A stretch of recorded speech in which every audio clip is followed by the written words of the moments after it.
Yo guys, what's up? Jerome here, and today we're talking everything Emblems of Triumph. I'm going to tell you what you can get from them, how to get them as quickly as possible, and what you can do with your old Conquest emblems. So let's jump right into it with what you can buy from emblems. If you go outside of TOC, you're going to notice 4 new vendors for your faction. Jumping right into Aspirant Neradiel, this is the Tier 9 vendor. He'll sell you whatever 5 pieces you want for your tier set. Although this is actually only 232 item level gear, it's still very relevant. The reason why that is because it'll trigger your Tier 9 set bonus even though it's low item level. It's also way cheaper than the other sets. You only need 210 emblems to complete the entire set. And it's worth noting that you don't need anything other than pure emblems. You could technically get this full set just from doing heroic dungeons. Alright, moving into Valiant Brescia, we've got a little bit of a more expensive set. This is your 245 item level tier 9.25 set. Every single piece here is exactly 1.5 times more expensive than the tier 9 set. And on top of being more expensive, you'll also notice the yellow icon next to every single item. Every single piece in the tier 9.25 set will require a Trophy of the Crusade. The Trophy of the Crusade is essentially a tier token. You can get the trophy from the 25-man normal, the 10-man heroic, and the 25-man heroic. From the 25-man normal, you'll just get the trophies from bosses. But for the 10 and 25-man heroic, things are a little bit different. The only way to get the trophy of the Crusade in the 10 and 25-man is by completing the raid with as few wipes as possible.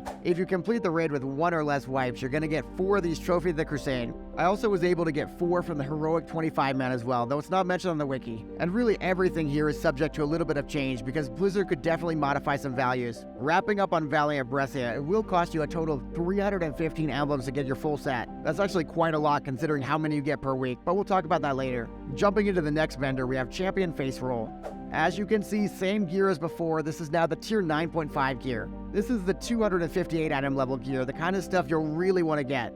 As you can see though, this does not require the Triumph emblems. Instead, you'll be using a different currency called the Regalia of the Grand Vanquisher. The Regalias are going to drop only from the 25-man heroic tribute chest. If you have 1 or less wipes, you're going to get 4 of these Regalias. They are class locked like always, so for example, the Regalia of the Grand Vanquisher is locked to the Rogue, the Death Knight, the Mage, the Druid. They are not, however, item slot locked, so if you get one, you could use it for a chest, a helmet, literally anything. And moving into our 4th NPC, we have Magistrix Aruvia. So Magistrix Aruvia will be selling your PvP gear, your Furious Gladiator gear. And on top of that, you may notice that she also sells the Commendation badges. These are going to be a 520 reputation catch-up mechanic, but they're not in the game until ICC. Aruvia will also sell you Crusader Orbs for 15 a pop, and she'll sell you all sorts of different off-pieces and jewelry and trinkets. She actually sells my 245 item level BiS Relic for my Resto Druid. She also has some non-tier 245 item level helmets and shoulders.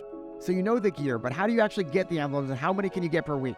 In the original version of the game, you could actually get 84 Emblems of Triumph per week, but Blizzard has already come out and said you can only do 2 raid lockouts per week of TOC. For example, if you do the 25-man heroic mode, you won't be able to do the 25-man normal mode. And since TOC gives you 15 emblems per week per run, that's a big blow. Losing those 2 raid lockouts means you'll only be able to get 54 Emblems of Triumph per week. The main source of your emblems will be the 2 TOC lockouts you do, as well as the daily heroic dungeon. That daily heroic will give you 2 emblems every day for a total of 14 per week. Though if Blizzard wants to give us a new Titan Rune mode update with a new satchel, I wouldn't complain. If they end up updating the satchel, that would be an additional 21 emblems per week. And on top of your daily heroics, there's also VOA. Killing Coralon twice a week will give you an additional 4 Emblems of Triumph. And there's also Onyxia, which should be coming in Phase 3 as well. Doing the 10 and 25 man Onyxia should net you an additional 6 emblems. So now you know how to get emblems, but what about the old raids and dungeons? Well, every single raid in the previous phase will be dropping Emblems of Conquest. And while that's nice if you want to craft some catch-up gear for your alts, it really isn't optimal. But luckily, there is a downgrade NPC you can use, which I'm going to do to convert all my conquests down to heroism. Then I'll be able to use those emblems to get a bunch of epic gems for big gold. If you want to learn some secret ways to get epic gems in Phase 3, check this video out next.